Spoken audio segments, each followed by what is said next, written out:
намаз оқымайтын адамның жазасы қандай, немесе намазды тастап кеткен адамның жазасы қандай? Намазды оқымайтын адамның жазасы сол намаз оқымауы. Ол сондай ұлы Алла тағаланың алдында тұрудан махрұм қалып қойды. Одан артық жаза жоқ.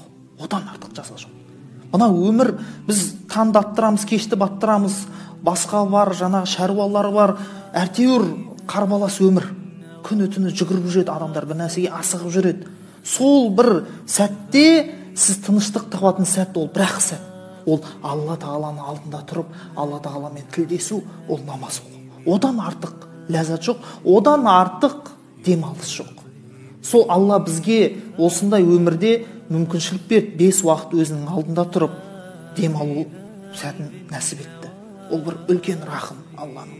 Сондықтан намаз бастай алмай жүрсеңіз, тезірек намаз бастаңыз.